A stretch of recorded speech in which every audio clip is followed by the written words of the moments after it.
I was employed by FBM Marine as a yard boatswain, coxswain for the trawls and bits and pieces and the heavy gang.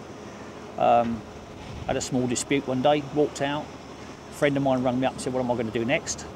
I said, I haven't got a clue. He said, come and drive, because I had a boatman's licence, come and drive a boat for me. I said, not interested. He said, how about building me 2 catamarans? So come up with some sketches. A friend of mine's a naval architect. So we built 2 65-foot catamarans for solar and waterline cruises. While I was building those boats, a local fisherman made an inquiry for an 8-metre fishing cat. He said, I've got £45,000 to spend. I said, well, you supply the engines and I'll build you the boat. And it moved from there. Suter Shipyard went into receivership. They were refitting a Mersey-class lifeboat. The RNLI come and asked me if we would finish the refit off. And so we came over to the Harrison side and rented a bit of the shed. The RNLI bit was reasonably easy. The first thing I was doing was working on lifeboats. There was a very good manager in at Suter's called Dave Warren, well respected by the RNLI. He became a project manager for South Boats on other projects. And then the police come to me and said, you know, you've got a covered shed, can we use your facility? So we done that. And we are one of the only yards in southern England now, really, that has actually got undercover facilities for repair. What's the advantage to having boats built under licence rather than doing it yourselves here on the island? Well, there's not a workforce. There's not the buildings. You know, we've got 80,000 square feet now. If you want in my honest view, I think we could double that and fill it up at the moment. But is that going to be long term? The safe strategy, I think, is for South Boats to stay as a niche market, to develop all the first range, build the boats so they know what they're doing, and then to be able to licence out to other UK yards to get that boat into the marketplace with more numbers. And then we've modernised the boat all the time. You know, since we've started, I think most probably we've got something like 15 designs on 5 different hulls now. I think it's very important to stay in front of the market. All the money that South Boat earns goes into development, whatever the case is. So I think that's the way we're going to try and play it. I think we market ourselves because the product fits the market. The owners come along and you might want 1 or 2 designs, but it's done on quality. Everybody likes the quality, and that's how it's sold. Skills and training an issue on the island? They are. The yard earns nothing out of the apprentice until he's a skilled hand. I think the company should be rewarded. Once you've got a person that comes out of school or college, if he comes out with very little qualification and he actually, when he finishes an apprenticeship, he gets good qualifications, then I think the yard should be rewarded for putting that person into the workforce. So I think it should be a 50-50 thing. The trainer should get something, obviously, because he's done the training. I think as long as you can keep the right hands coming through the yard, it doesn't matter if you lose some of them, as long as you know they're going to be replaced. So you're training for everybody, not just for yourself.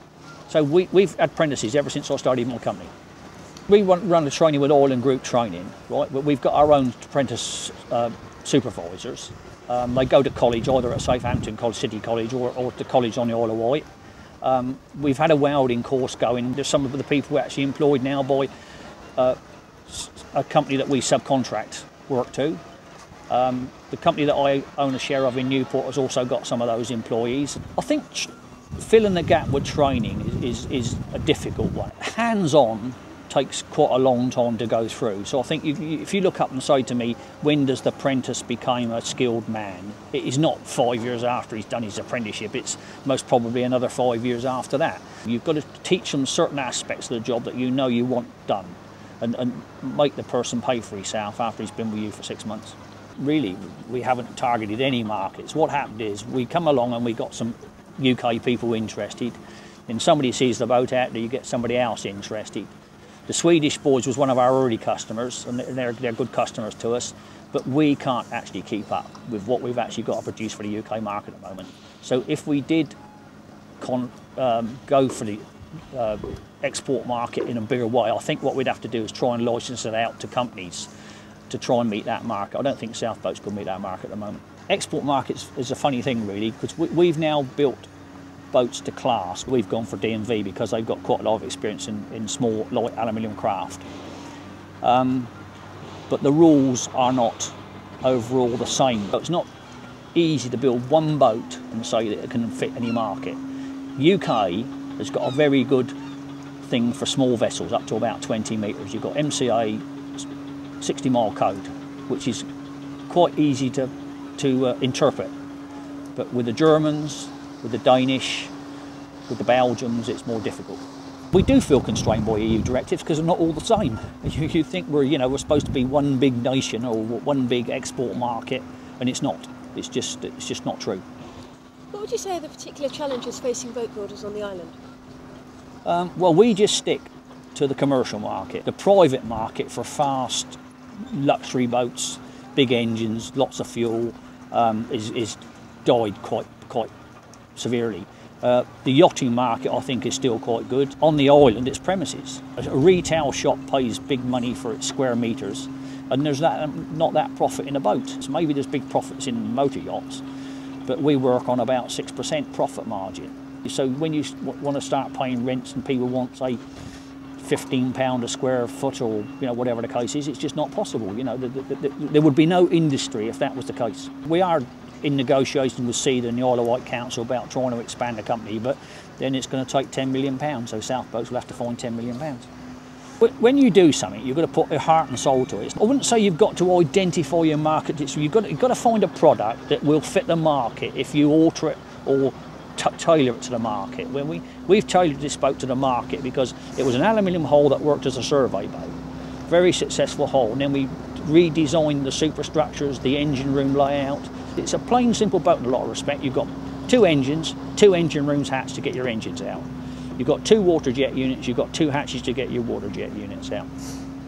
You've got fuel tanks, you've actually got hatches in the deck to get the fuel tanks out, because if you get contaminated fuel or a cracked hatch, the last thing you want to do is get a lot of downtime. If you get downtime, the boat's not earning money. If that boat is out there earning good money per day and it doesn't earn its money, it's a waste of space. And what you've got to remember, a small 15-metre boat is around about £1 million. A 20-metre boat's worth around about £2 million.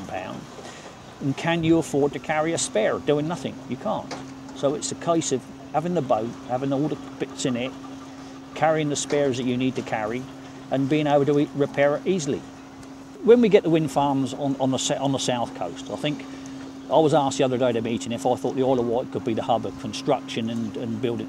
I don't think it can. I think the big ships they need to build the farms is just too big for the River Medina. But if you said to me, could it be a hub for the maintenance side and the support for the wind farms, I think it would be a good, ideal place. How have you been affected by the recession? What we did find just before the recession, that materials was going up between 15 and 22% a year, and that is difficult to cope with. What the recession has done, I mean, whether it's a recession or the pound falling against the euro, it has made our buying in some equipment quite expensive. But as the recession goes against what we can actually produce, we've actually benefited from it, from the wind farms being exempt basically from the recession. South Boats employs 82 people, right, on the books. We've got about 40 to 50 subcontractors, painters, electricians, aluminium construction workers. I think we put something like £8 million one way or another back into the local economy and the south coast, and about £5 million of that went near enough directly into the Isle of Wight. What are the major challenges facing the marine sector on the island? Decent buildings, modern buildings, but somebody's got to get the rent right. So I think the river's been neglected for the marine industry side very badly. There's been no thought about it whatsoever. People build marinas, but marinas don't bring work. Marina brings yachts and a couple of pontoon attendants and somebody to look after the office, but it doesn't actually bring work to the harbour.